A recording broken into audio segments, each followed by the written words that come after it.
All right, so we're going to go ahead and get started here. For those who were here last week, basically what we did was we got to the point where we had the front end of the app basically all done. What? You were here. And again, for those, actually, let me pull up. Okay, the Q&A app is now also open on the right. So if anyone has any questions well, I guess just to start with, does anyone have any questions from what we covered last week or what you were doing over the week? I think Jonathan, you had one, right? That you emailed me. Oh, wait. Okay, you emailed me a question. That's unrelated. Okay. All right, I'll answer it later then. But anyone online have any questions from last week? All right, so we're going to go ahead and jump right into it. Again, if you have questions, use the chat, or if you're watching on YouTube, go ahead and actually just go ahead and email me or post in the comments. Although I don't have my phone with me, so anyway, I'll check it on my email.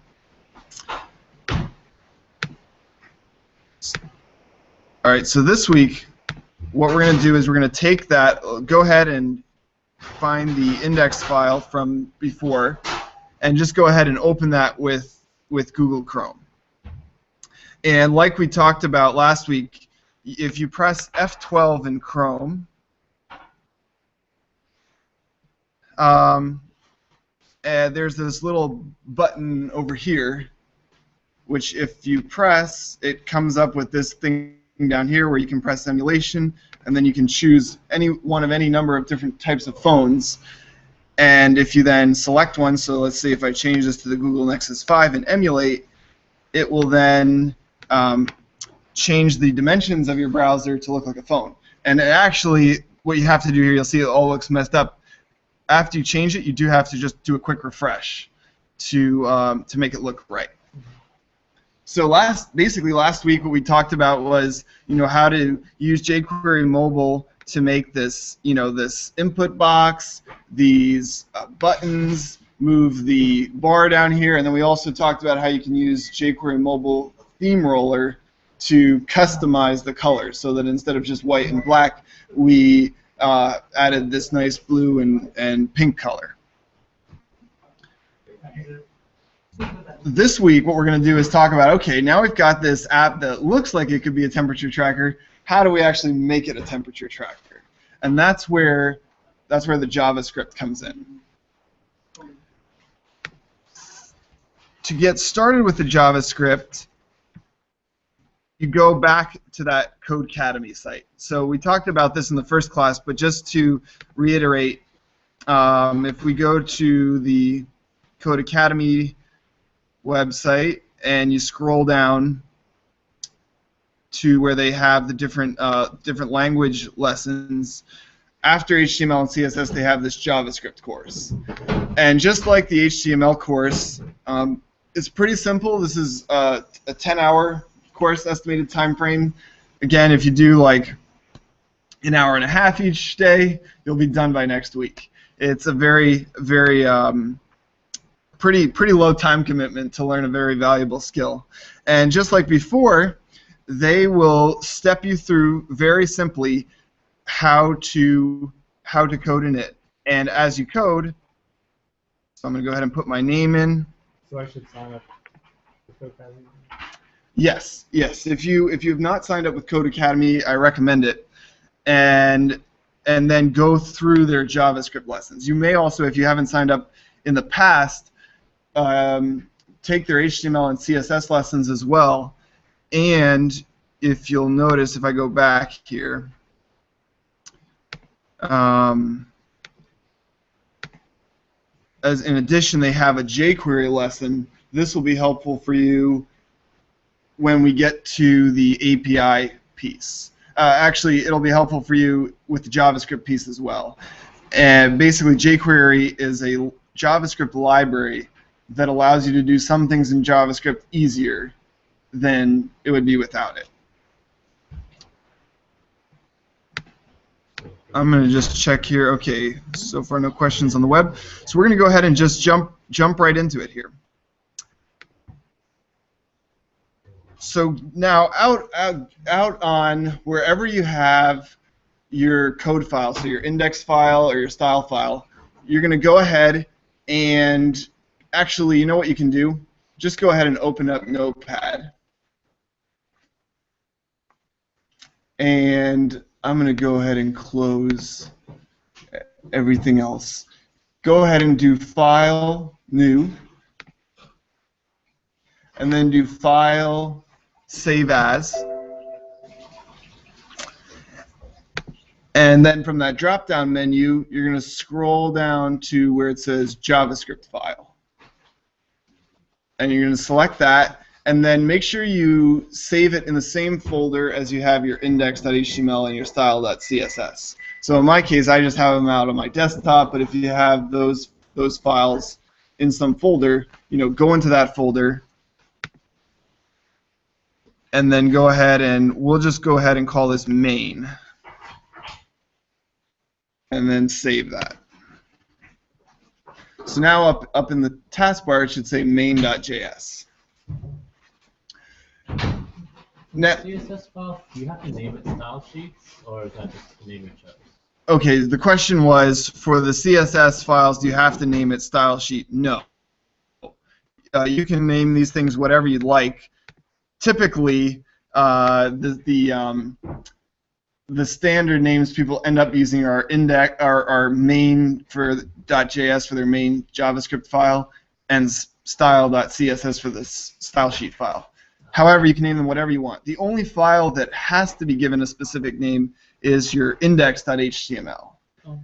And the reason for that is because when your browser goes to when the app launches, it has to know, well, which file should I open? And by default, it says, well, look for one called index.html and open that one. So can I make a new index.html, or do I need the one that we used before? You should use the one we used before, because we're going to make that. Why, did you lose it? Yeah. Okay. Actually, I'm glad you mentioned that. So for anyone who, everybody should have, I sent out last week, let me go ahead and find it. Did you get the email I sent out for the mobile app course? Let's see if let me find this here. So in the mobile app development crash course, I sent out all of the code that you should need. If you didn't get that, I'll go ahead and forward it to you. Yeah. Actually, I don't think I have you on my email list. What's your email? Tony Arlington. There we go. Okay, so for anybody on the call too, what you should do is just go ahead and you're going to download the index.html file, the style.css file, and then the themes.zip file, and then so now out in your desk, out on wherever you have them, put them all in one place, and then you're going to right-click on the themes.zip file, do an extract all, and then just hit extract. And then what will happen is that folder will be out in the same place as your index and your style files, such that now when you open your index.html file with Google Chrome or whatever, it should work. But let me just pause to make sure everybody's up to that point. Did you end up forwarding that to the To anybody who responded to me from that.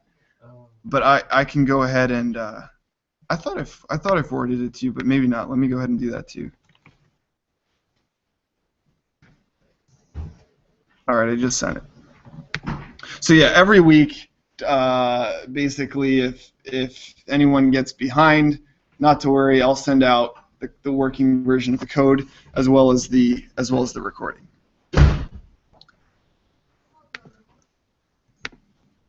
So Tony, just let me know when you've got it running. And then also, again, anybody on the online chat room, just go ahead and post a question if you're stuck, Asia.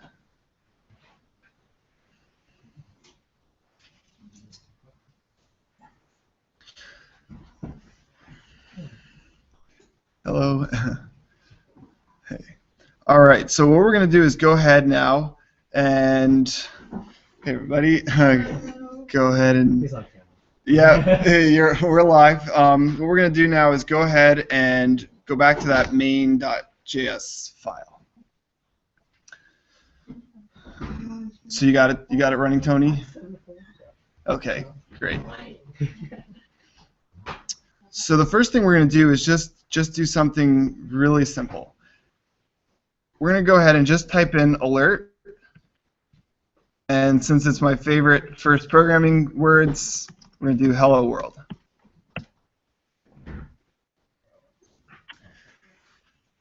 Now, to connect this to our HTML file, we first have to include it, just like we included. Remember how before we had these lines to include the jQuery mobile JavaScript files to basically make it look like an app? We're going to now include our own JavaScript file in the same way. So you go ahead and you script source equals main.js, because it's in the same folder. We don't have to do any slashes or anything like that. And then again, we just close it out with the script tag.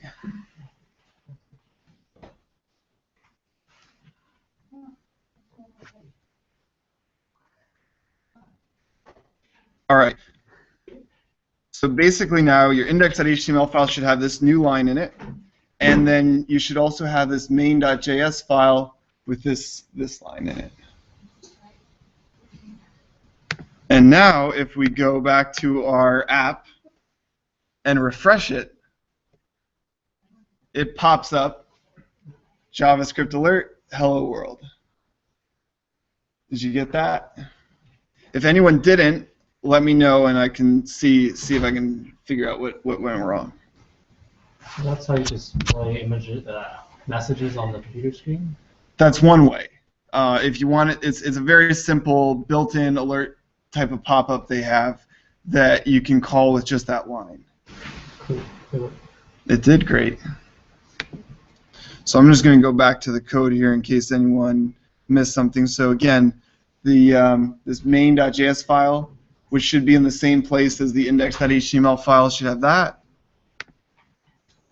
And then the index.html file right before the head tag should have this line here.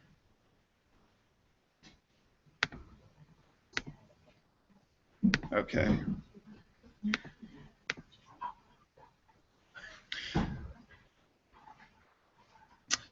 So you got it? So the reason that happened is because whenever the HTML file loads, it goes ahead, it loads up that JavaScript file, and it immediately begins executing it. And in this case, we just had a command right off the bat. So it said, fine, I'm going to go ahead and execute it. Now, normally, though, what you put in the JavaScript file is you put functions that then you can call later when you need them to. I mean, some stuff you want to call right away, do right away when it loads, but other stuff you want to do later. And in this case, so specifically, the purpose of our app was to create this temperature tracker, where when I hit submit, we want to somehow save this data in such a way that we can then later put it on a graph. And that's also going to take some JavaScript to put it on a graph. So before we do that, go ahead and just go back into the main.js file, and you can go ahead and erase everything. Just start blank. And I'm going to talk a bit about something called arrays. Now, for those who already know computer science, bear with me. This is going to be seem very simple, but I know that arrays is something that is not a common everyday concept. So basically, an array is, think about a set of boxes, like a train. So I'm going to say, hey, I want an array of size 6. And the computer's going to come back and say, okay, here you go. Here's 6 boxes. You can put whatever you want in them. In JavaScript, they're very nice about that. Some languages you have to say, you have to tell it what you want to put in there, and they'll only let you put that in. But in JavaScript, they say, hey, you want 6 boxes? Here's 6 boxes. Do what you want with them. And the way that you create them in JavaScript, we're going to say var, which stands for variable. We're going to give our train or array a name. So we're going to go ahead and, what's that? You could call it train. In general, it's good to call it something that matches what data you're going to put in it. So I'm going to go ahead and just call this temps for temperatures, or maybe just make it clear, say temperatures. And I'm going to actually just double check. I'm going to check the syntax on this here. Again, when you run into questions, you're like, hey, I forget how to do an array in JavaScript. How do I do it? If you Google it, there's tons and tons of free resources out there that talk about how to do that. So in this case, to make an empty array, here they're talking about how to make an array filled up with data. But to make an empty array, all you do is say temperatures equals left bracket, right bracket. Those are regular brackets? Yes, those are the square brackets. Now the other nice thing about JavaScript, and like I said, one of the benefits to this way of making apps is that these are some of the most friendly, forgiving languages there are. So in a lot of programming languages, maybe every other language I know, you have to tell it up front how many spaces you want. In JavaScript, they say, hey, you want an array? You can add as many boxes as you want as you need them. So we're going to make one for temperatures, and then we're going to do something else. So remember, we're thinking about a graph. So on the y-axis, we're going to have the temperatures, but on the x-axis, we're going to have each day or each time that we're recording the temperatures, right? So we want to have another array. Let's just call this times to store the times that we record. And now we are ready to create a function that will stuff the temperatures and the times in this every time somebody hits submit. So we're going to go ahead and create, I'm going to say function. And let's just call this record temp. And then you put a open and close parentheses, and then a opening or a left curly brace, and then a right curly brace on a couple new lines like that. Now, what a function is it's basically a little command, a little widget, where you can say, hey, I want this function will do something. In this case, it will record a temperature.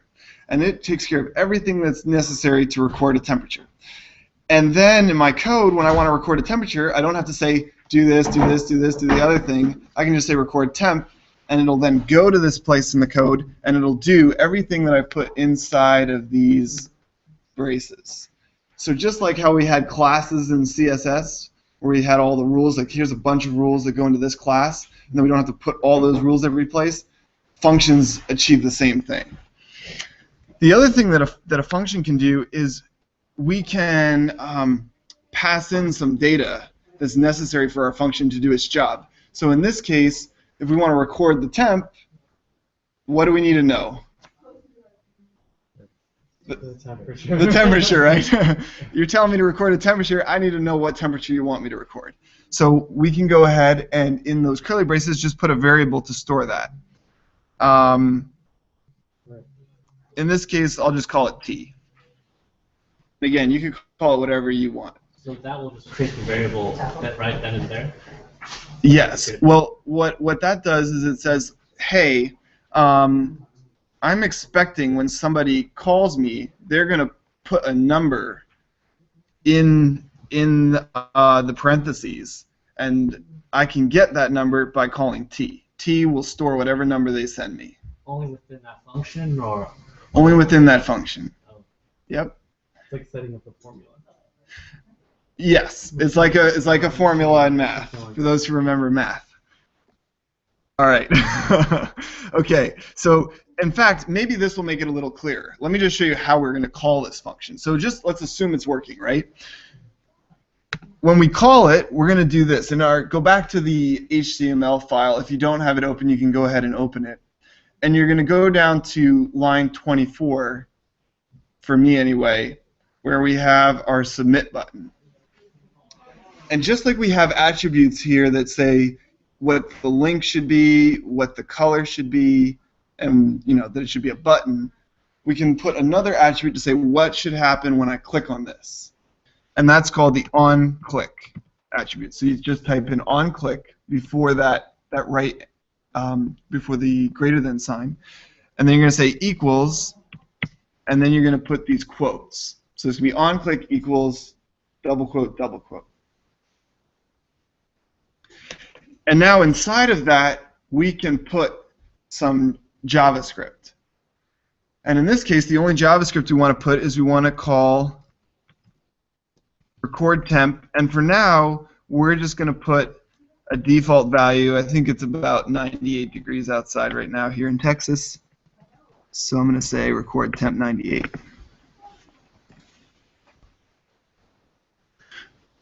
And once our function is working, what this will do is this function will take care of everything necessary to save this temperature in our arrays, along with the time when we recorded it. So just to give you an idea of how we want to use this. And then later, we'll get into how we actually make this not just a static number, but actually what the person typed in the box. We'll get to that in a bit. So going back now to main.js. Let's just start simple, and we'll just save the temperature. Let's not worry about the time for now. So we're going to go ahead and say temperatures push t.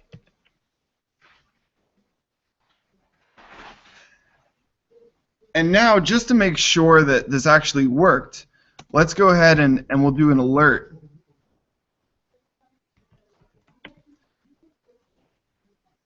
Temperatures.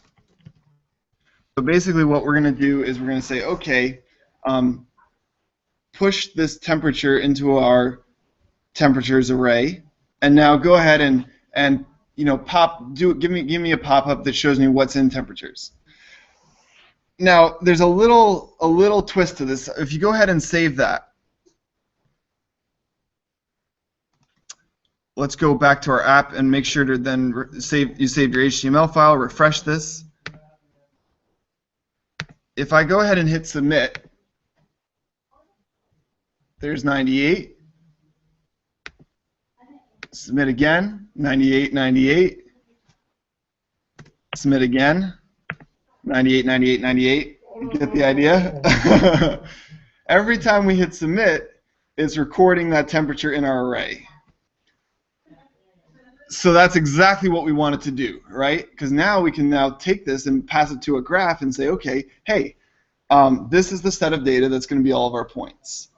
So this is just what we wanted it to do. Let me just check if there's any questions online. If anybody does have any questions online, go ahead and post them. Or again, if you're on YouTube, just go ahead and email me. I'll just double check my email here real quick. And see if there's any questions on here. Okay, I think we're good. All right.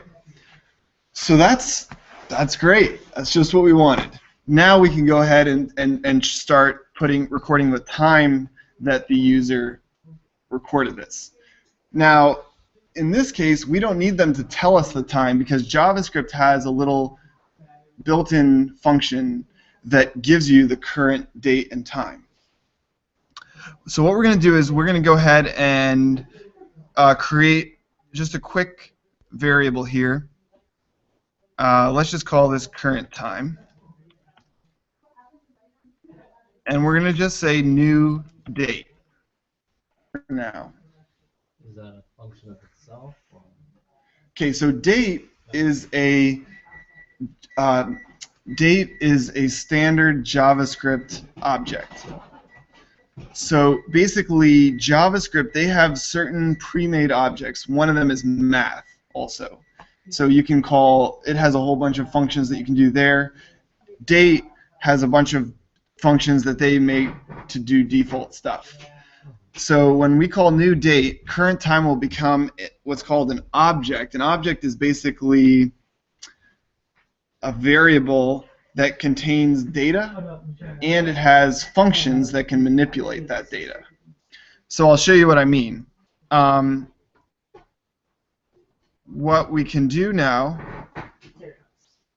so right now current time is this date object, but we want to change that into just what's called a string, which is some text that just has the time. We don't care about all these other functions and data and so forth. So what we're going to do now is say, actually, you know what? So let's change this. We're going to say this is current date, because that's what it is. And then we'll make another variable called current time. And here's what we do with this. We're going to say current time equals current date dot hours. And actually, let me double check these functions. So again, if you're like wondering, you know, what can I do with this date object? You go ahead and look up JavaScript 8 object, and sure enough, W3 Schools, you know, you're going to find that the same websites tend to come up. Is going to come up here, and it's going to have all of these different functions that we can perform on our date object. Random question. Yes. If W3 somehow goes down, do you have a secondary school? I mean, Google will bring up all sorts of things, and I don't think I've ever seen it down. Yeah. Google. So you can see here that it has a function that returns get hours, but we notice that this actually is returning the hours in military time. There might not be a nice way around this. If so, I will introduce something else. No, yeah, that doesn't do it. So anyway, we won't worry about that for now. We'll keep it simple. We'll say military time is good with us. So we can see that it has a function get hours, get minutes, and get seconds. So what we can do now is we can say, okay, we'll get the hours, and then we're going to add a little semicolon. So with strings, we're constructing a string, which again is just a piece of text. You can add other strings to it using these quotes. So we're going to say the current time is going to be the hours plus a colon plus the current date dot get minutes plus another colon plus the current date dot get seconds. You don't have to define the variable. You can just arbitrarily change what it contains. Yes. So Jonathan's question was, is it? Now this is a computer science question, because in computer science you know that with normal languages we have to upfront say current time is going to be a string object, and now we can't put anything in it but strings. In JavaScript, again, they're like, hey, you want a variable? Here you go. And now whatever you put in it, that's going to define what it is. So also you'll notice that at the end of each of my lines I'm putting a semicolon.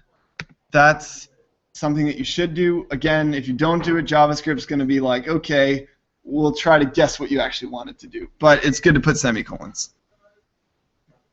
Sometimes you will run into an error if you don't. So now this is perfect. Now we have our current time. So what we can do is, again, let's just go ahead now and we'll push that into our times array. So we'll do times.push current time. And just to make sure this is working, we'll go ahead and alert times. And again, let me just pause to let folks catch up. You good? Once you're done, we'll go ahead and make sure you save the main.js file. How does the push thing work? So you define the variable, but then you tell it to push. What does it do with it? Okay, so the question is, what does push do? So again, think about our set of boxes in the array. What push does is it puts a new box on the end. that contains whatever you put in it. So it says, okay, if you want to push the times, however many boxes you have, I'm going to add another one on the end that contains that time.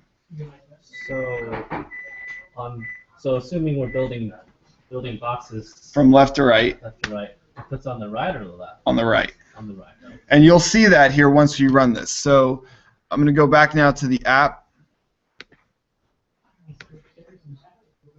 Refresh.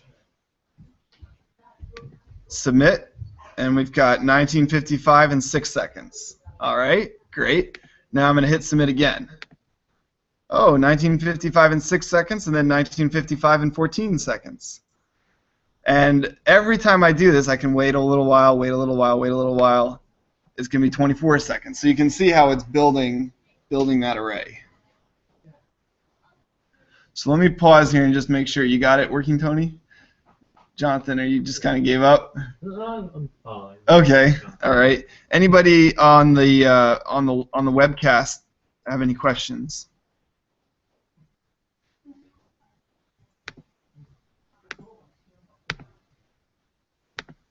If I'm going too fast again, just go ahead and post and say, hey, you're going too fast. All right. Can they hear you? Yeah. Okay. Just making sure because they haven't responded at all, right? Well, so it's in Google Hangouts Live. It's one way, so it's only broadcast. Right. But you can type a question. All right. So now we're good. Now we've got our temperatures being stored. We've got our times being stored. Now we just have to figure out a way to graph them, and that's where plugins come in. So I'm going to go ahead and, oops, this is the wrong window here. JavaScript plugins? Yes, so what I'm going to do is I'm going to Google JavaScript graph plugin. And you'll notice that the first thing that comes up is this chartjs.org. Open source HTML5 charts for your website. And again, as I mentioned before, but just to beat a dead horse a little bit here, one of the nice things about using HTML and JavaScript is that there are tons of free, very professional plugins out there that you can use.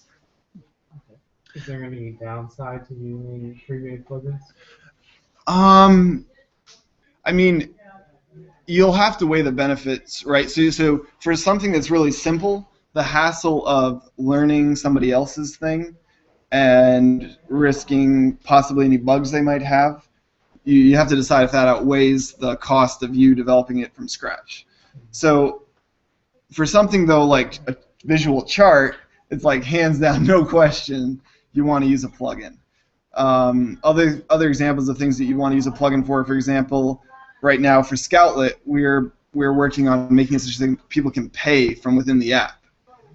There's no question that we want to write our own plugin to handle payment.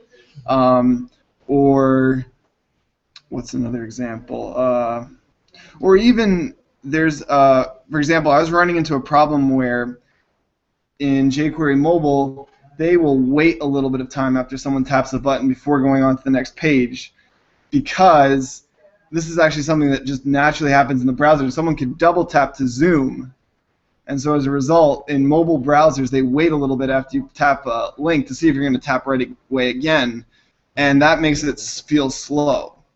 So I was like, hey, I wonder if there's a plugin that's going to make it go, or actually I was just wondering if there's any way to make it go faster. And someone wrote a plugin that goes through and it manipulates code to undo all of that. And again, something like that, I'm like, not worth writing myself. But in the case of, for example, this temperature app, we're like, hey, we want something that's going to record temperatures. Definitely not worth trying to find a plugin to record data. That's a pretty simple, straightforward thing to do. So we're going to go ahead and just download this. And one thing you're going to notice, and you're going to see this with a lot of plugins, it's going to take you to this maybe initially kind of overwhelming looking site called GitHub. This is basically the largest collection of free code on the internet.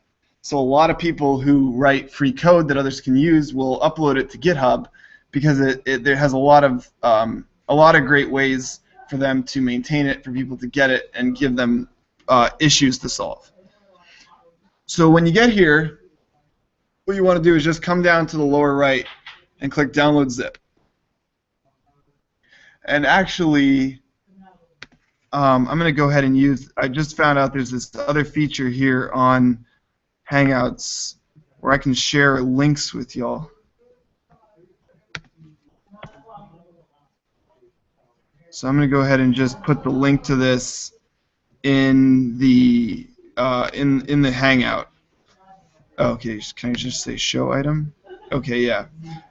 So you could even just click on that. But again, the website is chartjs.org, and then you click on their download link. So let me go back to the Q&A app here. So you'll notice then that it downloads this chart.js master.zip file. I right-click on that. I say show in folder.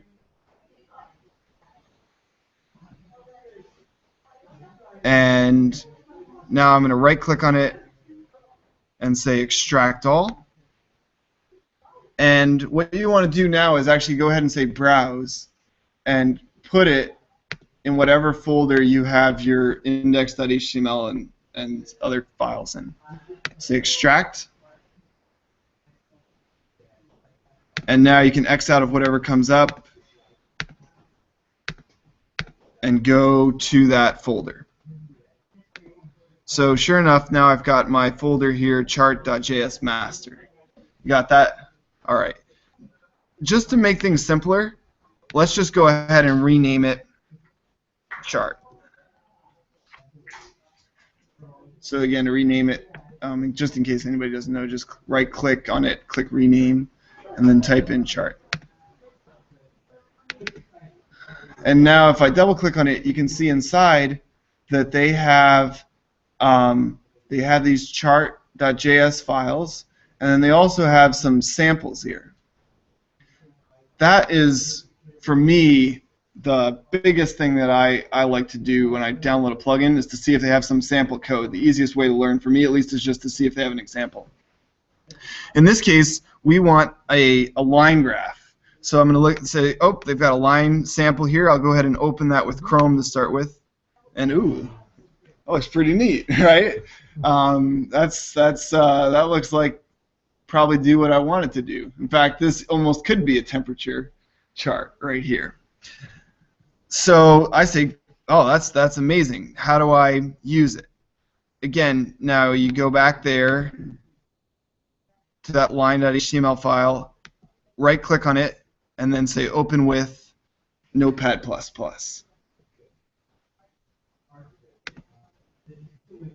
Wait, do we want to move the line, or is it okay just leaving it in there? Just leave it in there. That's just a sample. Yep. So you're stealing their code. Well, they're providing it for the purpose of using it. And again, I really hope if anybody is online and they're like, man, you're leaving us in the dust here, just post and let me know. Now, one thing you'll notice here is you'll see they've got, you're like, wait a minute, this looks like JavaScript in their HTML file. Well, it is. Just like we were able to have CSS in our HTML file within those style tags, you can put JavaScript directly in your CSS file inside script tags.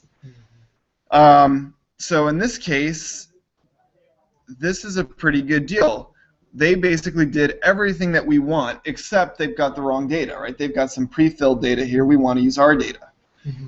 So what I'm going to do is just go ahead and copy all of the code inside their script.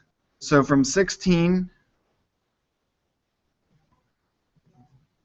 down to line 49.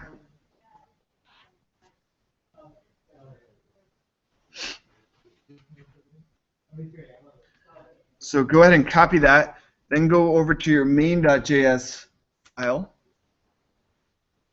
And now below our record temp function, just paste all of that in.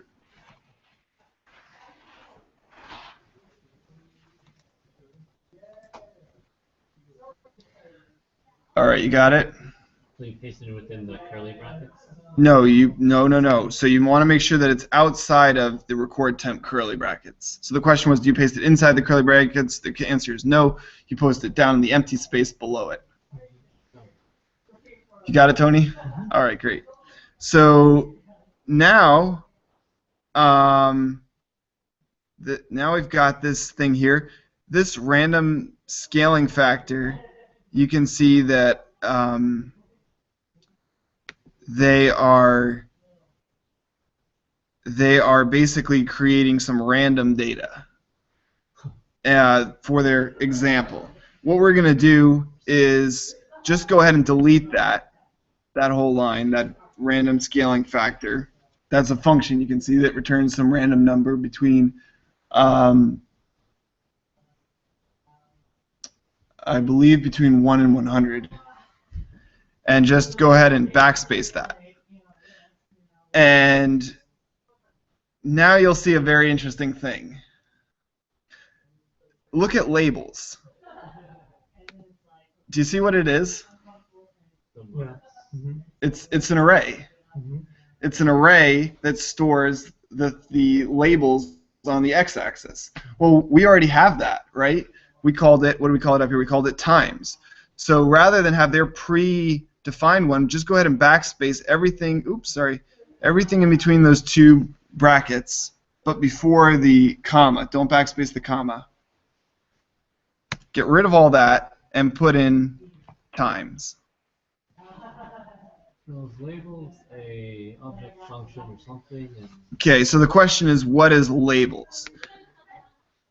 Line chart data is an JavaScript object, and you can tell because it has these curly braces. So it's a variable, but it has these curly braces, and inside it has some data called labels, some data called data sets, and it could even have a function inside of it as well.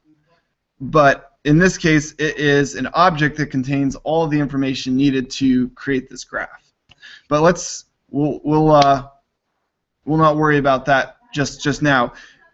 The important thing is to say that, okay, it has something called labels. In our case, the label is the times, and then it has something called data sets. And you can see we saw from that example. If I just go back to it, if it's still up, I X'd out of it.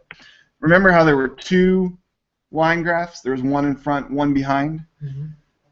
What we want to do is, you can see that data sets is in fact an array. It's got these brackets, and it's got one data set and two data sets. But in our case, we're only graphing one set of data, the temperatures, right? So we can just get rid of this my-second data set. Notice, by the way, the comma is what separates the data set, so we want to get rid of the comma too. So we're going to get rid of the comma down to line 34 here. So we don't want to get rid of that square bracket down here. We just want to get rid of down to this curly bracket. All right.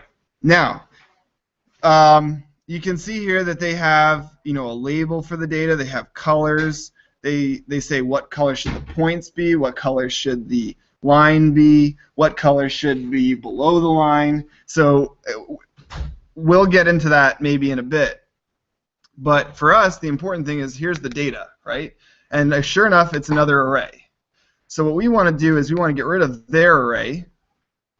So get rid of everything after data between the two square brackets. Let me just double check that I don't have questions online here. Okay. And now we're going to put in temperatures, because that's our array that has the data we're interested in.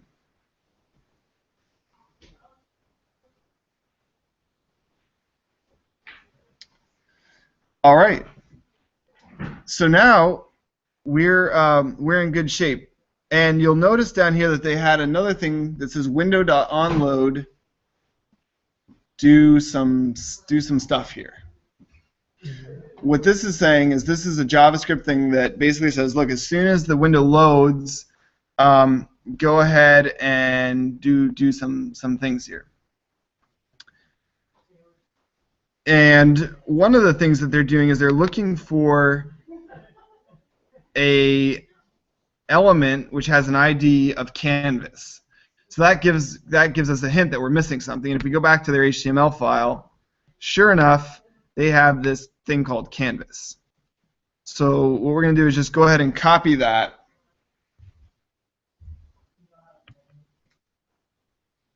Copy that line 10 in the line.html file they have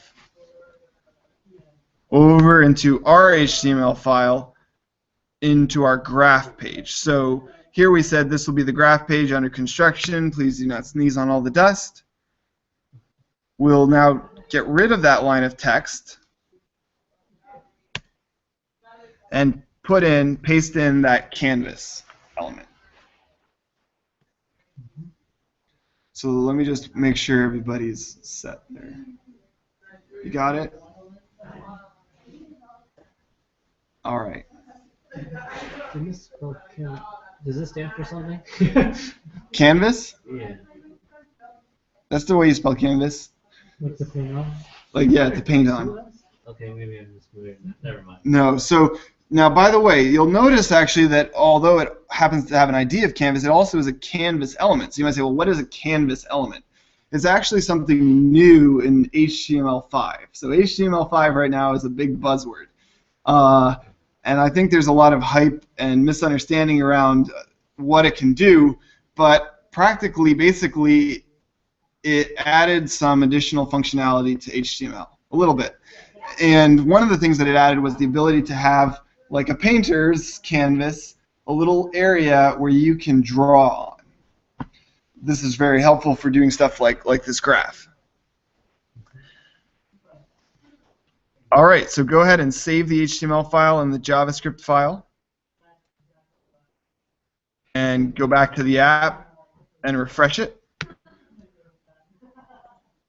Go ahead and submit a few times.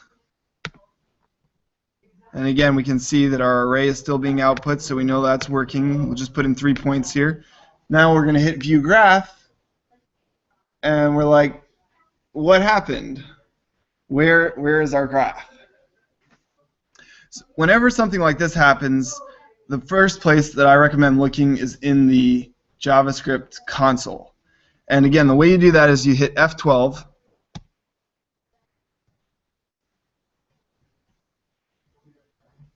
And here, you'll see it says uncaught reference error chart is not defined. And it has a little link next to it that says main.js 31. So that means the error is coming from the 31st line in your main.js file. If we go over to that line... Oh, that was in the console tab? Yes. Oh, yeah. Did you? Oh, sorry. Right. You need to click on console. Did you get that? Okay. If we go to our main.js file now and go down to 31, we'll see that that's the first place where we tried to call chart. So it turns out we forgot to include their code, right? We have to include their JavaScript code, which actually contains the plugin in order to create the chart. Oops. So we're going to go to the index.html file, and in fact, what we can do is borrow. We'll notice that in their sample, all they're including is the chart.js file. That's the only file we need to include. In our case, let me just slow down a bit here. I feel like I'm getting a little fast. We're going to go to our HTML file, put a new line after the line where we bring in the main.js file, and we're going to now pull in the chart.js file. So we're going to do script source equals chart.js.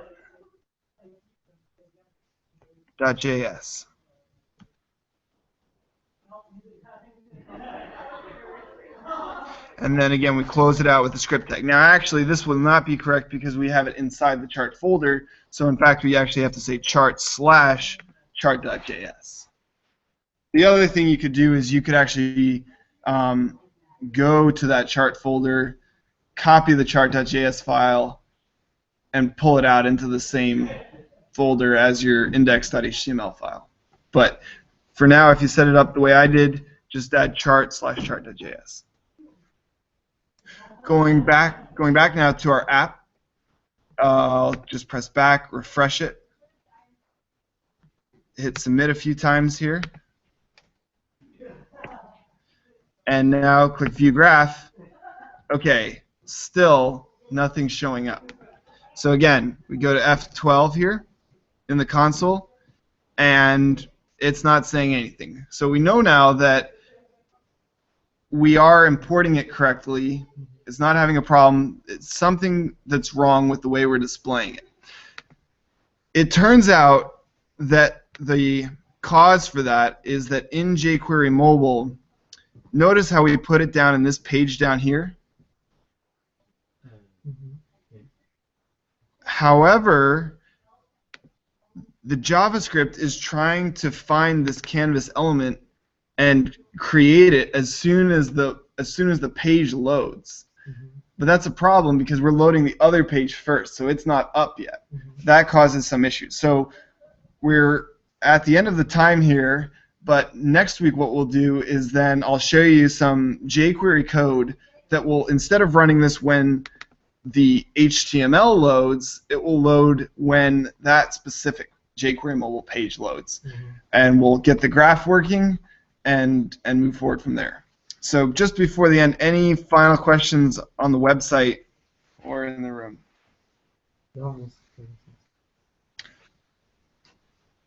All right, so I'll go ahead and I'll send out the code, I'll send out the recording, and I'll see you all next week. That's a wrap.